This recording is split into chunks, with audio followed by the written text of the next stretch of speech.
11 নম্বর অঙ্ক অনুশীলনী 9.1-এর ত্রিকোণমিতিক অনুপাত। লেখা আছে সেকে প্লাস টেনে কসেকে প্লাস কটে সমান কসেকে মাইনাস কটে সেকে মাইনাস টেনে। এই অঙ্কটা একজন একরকম করে, আমি একটু ভিন্ন নিয়মে করার চেষ্টা করছি। দেখো এখানে অঙ্কটা তোলা আছে সেকে প্লাস টেনে কসেকে মাইনাস কটে, নিচে আছে কসেকে প্লাস কটে, নিচে আছে সেকে মাইনাস টেনে। এটাকে আড়াআড়ি গুণ করছি, আড়াআড়ি গুণ। যেমন এখানে সেকে প্লাস টেনে, এখানে আছে সেকে মাইনাস টেনে, এই দুইটা আড়াআড়ি গুণ করলাম। এই যে সেকে প্লাস টেনে সেকে মাইনাস টেনে সমান,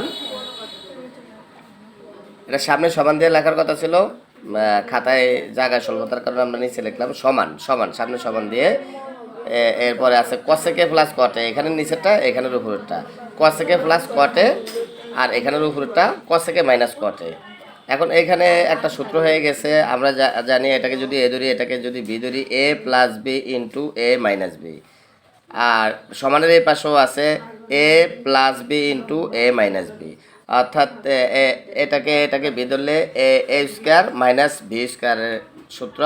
আবার এই পাশেও সমানের এই পাশেও এ স্কোয়ার মাইনাস বি স্কোয়ারের সূত্র। তো sec square minus tan square বীজগণিতের একটা সূত্র আছে, sec square minus tan square সমান 1, cosec square minus cot square সমান 1।